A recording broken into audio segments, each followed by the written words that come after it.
Good morning. Thank you for joining me today. Appreciate it. Don't mind the train. Okay. We're going to be in Genesis chapter 42, verse 18, through chapter 43, verse 34.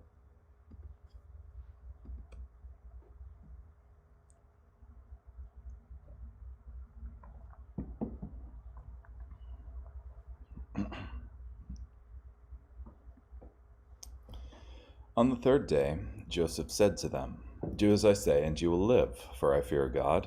If you are honest men, leave one of your brothers confined here in prison, while the rest of you go and take grain back for your hungry families. But you must bring your youngest brother to me. Then your words will be verified, and you will not die."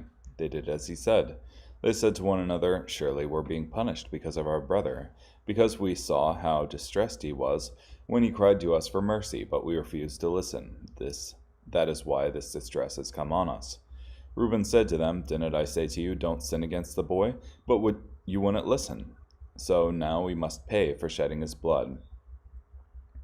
Now they did not know that Joseph could understand them, for he was speaking through an interpreter. He turned away from them and wept. When he turned around and spoke to them again, he had Simeon taken from them and tied up before their eyes. Then Joseph gave orders to fill their bags with grain, to return each man's money to his sack, and to give them provisions for the journey. His orders were carried out. So they loaded their grain on their donkeys and left.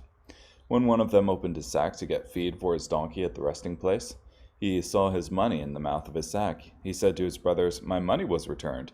Here it is in my sack." They were dismayed. They turned trembling one to another and said, "What in the world has God done to us?"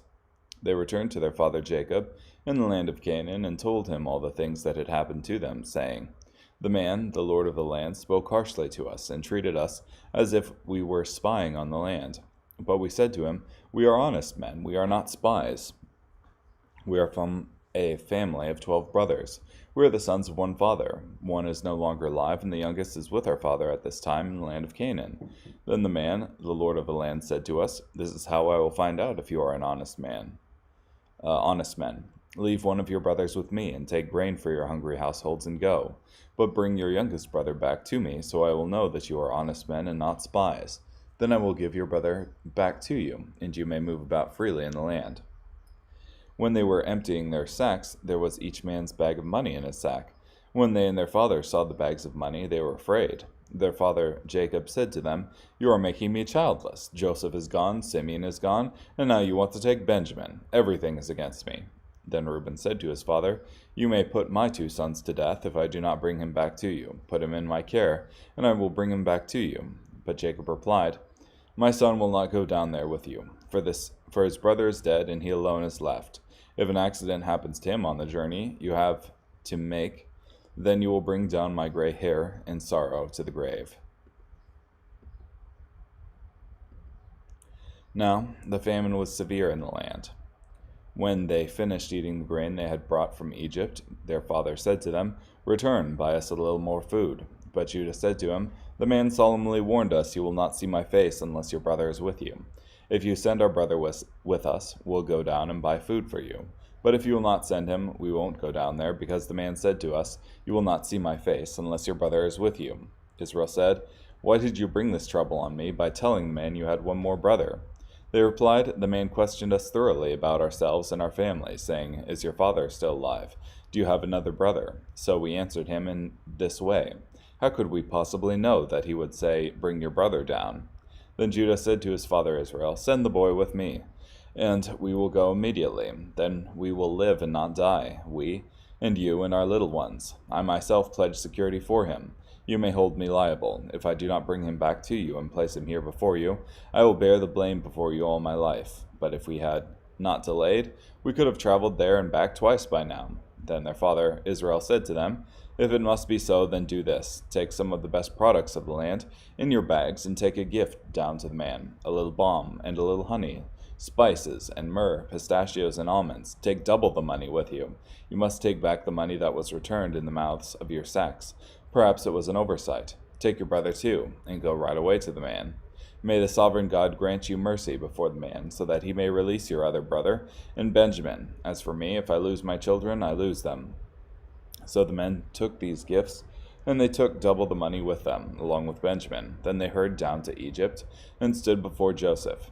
When Joseph saw Benjamin with them, he said to the servant who was over his household, "Bring the men to the house, slaughter an animal and prepare it, for the men will eat with me at noon." The man did just as Joseph had said. He brought the men into Joseph's house. But the men were afraid when they were brought to Joseph's house. They said, "We are being brought in because of the money that was returned in our sacks last time. He wants to capture us, make us slaves, and take our donkeys." So they approached the man who was in charge of Joseph's household and spoke to him at the entrance of the house. They said, "My lord, we did indeed come down the first time to buy food, but when we came to the place where we spent the night, we opened our sacks, and each of us found his money, the full amount, in the mouth of his sack. So we have returned it. We have brought additional money with us to buy food. We do not know who put the money in our sacks."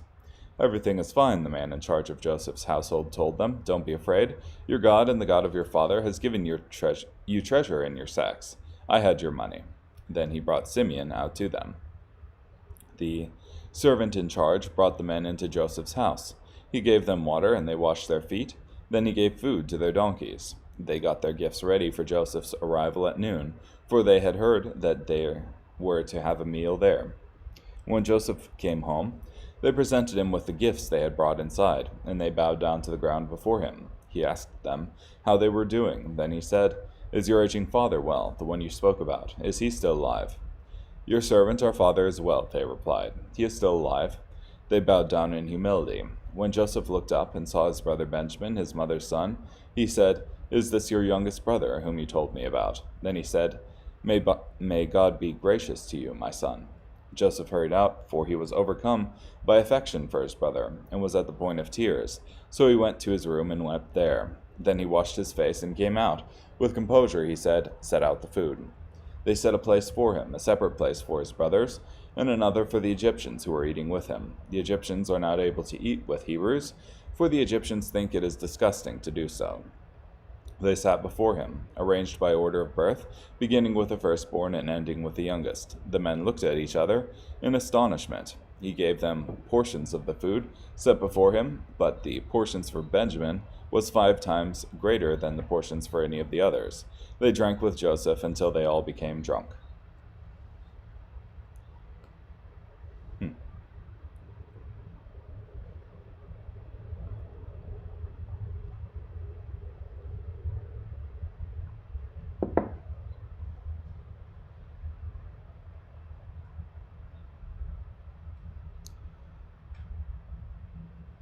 Interesting.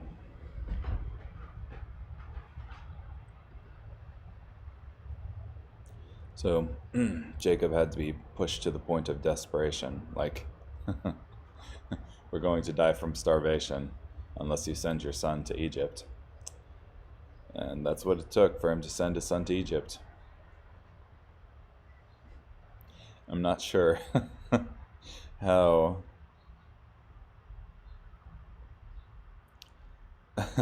In chapter 42, verse 37, Reuben said to his father, "You may put my 2 sons to death if I do not bring him back to you."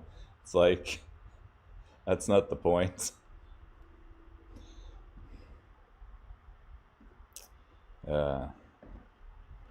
Anyway.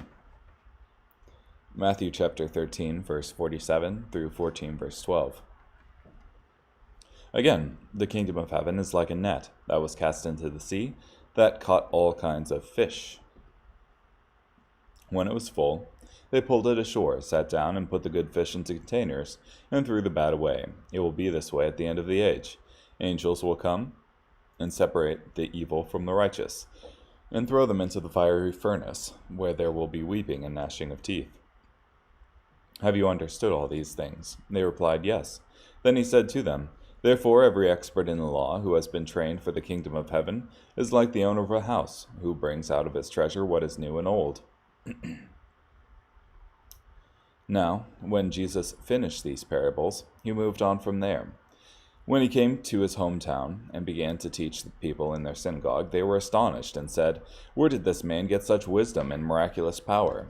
Isn't this the carpenter's son? Isn't his mother named Mary? And aren't his brothers James, Joseph, Simon, and Judas? And aren't all his sisters here with us? Where did he get all this?" And so they took offense at him. But Jesus said to them, "A prophet is not without honor except in his hometown and in his own house." And he did not do many miracles there because of their unbelief. At that time, Herod the Tetrarch heard reports about Jesus, and he said to his servants, "This is John the Baptist. He has been raised from the dead, and because of this, miraculous powers are at work in him." For Herod had arrested John, bound him, and put him in prison on account of Herodias, his brother Philip's wife, because John had repeatedly told him, "It is not lawful for you to have her." Although Herod wanted to kill John, he feared the crowd because they accepted John as a prophet. But on Herod's birthday, the daughter of Herodias danced before them and pleased Herod, so much that he promised with an oath to give her whatever she asked. Instructed by her mother, she said, "Give me the head of John the Baptist here on a platter." Although it grieved the king because of his oath and the dinner guests, he commanded it to be given. Although it grieved the king because of his oath and the dinner guests, he commanded it to be given. So he sent and had John beheaded in the prison. His head was brought on a platter and given to the girl, and she brought it to her mother. Then John's disciples came and took the body and buried it and went and told Jesus.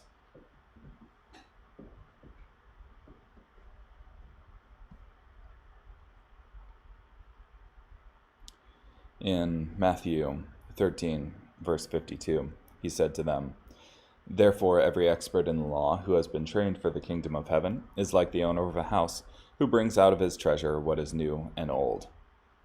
And I think that's what being biblically literate does for a person. It allows one to bring out treasures from the text, both new and old. Carrying on, Psalm chapter 18, verses 16 through 36. He reached down from above and took hold of me. He pulled me from the surging water. He rescued me from my strong enemy, from those who hate me, for they were too strong for me. They confronted me in my day of calamity, but the Lord helped me. He brought me into a wide open place. He delivered me because he was pleased with me. The Lord repaid me for my godly deeds. He rewarded my blameless behavior. For I have obeyed the Lord's commands. I have not rebelled against my God. For I am aware of all his regulations, and I do not reject his rules. I was innocent before him, and kept myself from sinning. The Lord rewarded me for my godly deeds. He took notice of my blameless behavior. You prove to be loyal to the one who is faithful. You prove to be trustworthy to one who is innocent. You prove to be reliable to one who is blameless. But you prove to be deceptive to one who is perverse. For you deliver oppressed people, but you bring down those who have a proud look. Indeed, you are my lamp. Lord, my God, illuminates the darkness around me. Indeed, with your help, I can charge against an army. By my God's power, I can jump over a wall. The one true God acts in a faithful manner. The Lord's promise is reliable. He is a shield to all who take shelter in him. Indeed, who is God besides the Lord? Who is a protector besides our God? The one true God gives me strength. He removes the obstacles in my way. He gives me the agility of a deer. He enables me to negotiate the rugged terrain. He trains my hands for battle. My arms can bend even the strongest bow. You give me your protective shield. Your right hand supports me. Your willingness to help enables me to prevail. You widen my path. My feet do not slip.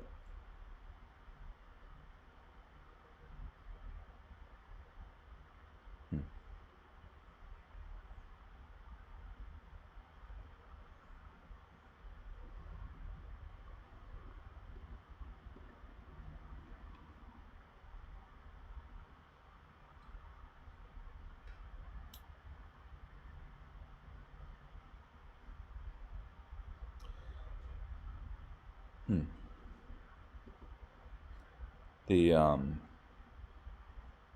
NET translates it as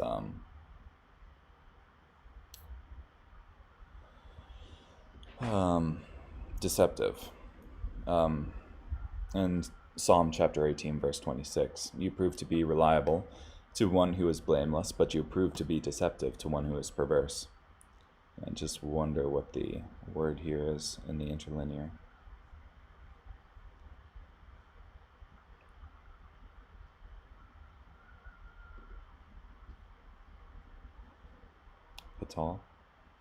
Pathal, something like that.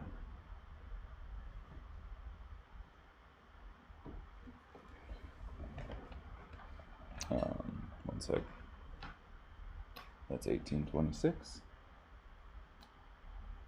Astute. Yeah, literally twisted.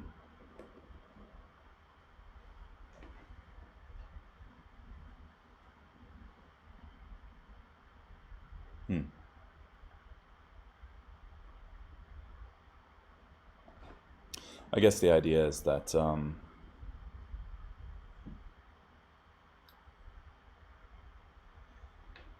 that with the pure and oppressed, God delivers them, but with the perverse and oppressors, God brings them down. So, carrying on, Proverbs chapter 4, verses 7 through 10. Wisdom is supreme, so acquire wisdom, and whatever you acquire, acquire understanding. Esteem her highly, and she will exalt you. She will honor you if you embrace her. She will place a fair garland on your head. She will bestow a beautiful crown on you. Listen, my child, and accept my words, so that the years of your life will be many. Okay. Well, thank you for joining me today. Appreciate it. Bye.